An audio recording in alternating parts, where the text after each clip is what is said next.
Single woman welfare association Nattika area കമ്മിറ്റിയുടെ നേതൃത്വത്തിൽ ലഹരി വിമുക്ത ക്യാമ്പയിൻ സംഘടിപ്പിച്ചു. മുതിർന്ന അംഗം ശ്രീമതി ടീച്ചർ ഉദ്ഘാടനം നിർവഹിച്ചു. രാമംകുളം യൂണിറ്റ് സെക്രട്ടറി ബേബി സുമ അധ്യക്ഷത വഹിച്ചു.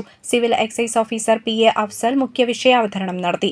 Unit president Shaina Suresh, SWWA Nattika area secretary CK Baby teacher എന്നിവർ പങ്കെടുത്ത് സംസാരിച്ചു. കുട്ടികളും മുതിർന്നവരുമടക്കം നിരവധി പേർ പങ്കെടുത്ത യോഗത്തിൽ തങ്ങൾ നാടിന്റെ മുഴുവൻ മക്കളെയും മനുഷ്യരാക്കാൻ പ്രതിജ്ഞാബദ്ധരാണെന്ന് ഉറപ്പു നൽകി.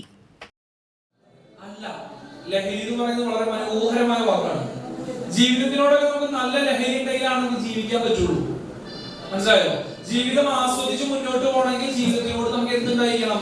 ലഹരി ഉണ്ടായിരിക്കണം. അല്ലെങ്കിൽ നമുക്ക് മടുപ്പ് ഫീൽ ചെയ്യും. ഇപ്പൊ ടീച്ചർ പറഞ്ഞില്ലേ 90 വയസ്സാവുന്നു, ഞാൻ ഇപ്പോഴും എനർജറ്റിക് ആയിട്ട് ജീവിക്കുന്നുണ്ട് 90 വയസ്സായിട്ടും. അത് എന്തുകൊണ്ടാണെന്ന് ചോദിച്ചു കഴിഞ്ഞാൽ ടീച്ചർക്ക് ജീവിതത്തിനുള്ള കാഴ്ചപ്പാടാണ്.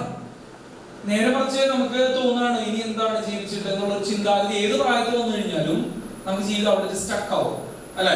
അപ്പൊ ജീവിതത്തോട് നല്ല ലഹരി വേണം, ആസക്തി വേണം. ഞാനിവിടെ ചോദിക്കുന്നത് എന്താണ് ലഹരി? ഇപ്പൊ മനസ്സിലായോ എന്താ ലഹരി? എന്തെങ്കിലും ഒരു പ്രവൃത്തി നമ്മൾ ചെയ്തുകൊണ്ടിരുന്നു കഴിഞ്ഞാല്, അല്ലെങ്കിൽ ഏതെങ്കിലും ഒരു വസ്തു നമ്മൾ ഉപയോഗിച്ചുകൊണ്ടിരുന്നു കഴിഞ്ഞാല് പിന്നീട് നമുക്ക് ആ പ്രവൃത്തി നിർത്താനും പറ്റില്ല, ആ വസ്തു ഉപയോഗിക്കുന്നത് നിർത്താനും പറ്റില്ല. അതിനെയാണ് നമ്മൾ എന്ന് പറയുന്നത് ലഹരി എന്ന് പറയുന്നത്. ഓക്കെ, അല്ലാണ്ട് ലഹരി എന്ന് പറയുമ്പോൾ തന്നെ കഞ്ചാവ് MDMA എന്ന് പറയുന്നത്. ലഹരി എന്ന് പറഞ്ഞു കഴിഞ്ഞാൽ ഒരു പ്രവർത്തനം നമ്മൾ ചെയ്തുകൊണ്ടിരിക്കുകയാണ്, അത് നിർത്താൻ പറ്റില്ല.